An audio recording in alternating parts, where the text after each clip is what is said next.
আমন্ত্রণ জানাচ্ছি আবহাওয়া জগতের সর্বশেষ আপডেট ভিডিওতে। দেশের 13 জেলার উপর দিয়ে ধেয়ে আসছে ভয়ঙ্কর ঘূর্ণিঝড়। তাছাড়া অস্থায়ীভাবে দমকা বা ঝড়ো হওয়া ও বৃষ্টির আশঙ্কা জানিয়েছে এবার বাংলাদেশ আবহাওয়া অধিদপ্তর। এসব এলাকার নদী বন্দরগুলোকে 1 নম্বর সতর্ক সংকেত দেখাতে বলা হয়েছে। একই সঙ্গে দেশের বিভিন্ন বিভাগে হালকা থেকে মাঝারি বৃষ্টির পাশাপাশি কোথাও কোথাও ভারী বর্ষণের পূর্বাভাস দেওয়া হয়েছে।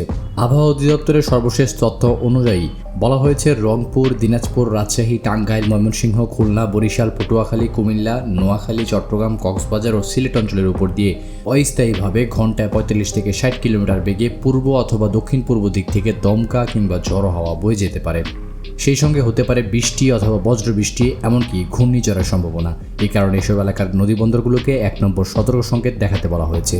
এদিকে ঢাকাসহ আশেপাশের এলাকার জন্য আজ সকাল 7টা থেকে পরবর্তী 6 ঘন্টার আবহাওয়ার পূর্বাভাসে বলা হয়েছে, আকাশ আংশিক মেঘলা থেকে অস্থায়ীভাবে মেঘলা থাকতে পারে। এ সময় বৃষ্টি অথবা বজ্রবৃষ্টির সম্ভাবনা রয়েছে। দক্ষিণ অথবা দক্ষিণ পূর্ব দিক থেকে ঘন্টায় 10 থেকে 15 কিলোমিটার বেগে বাতাস প্রবাহিত হতে পারে।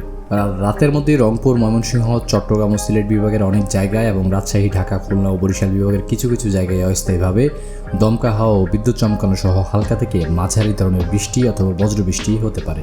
পূর্বাভাসটিতে আরও বলা হয়েছে, সারা দেশে দিনের ও রাতের তাপমাত্রা সামান্য বাড়তে পারে।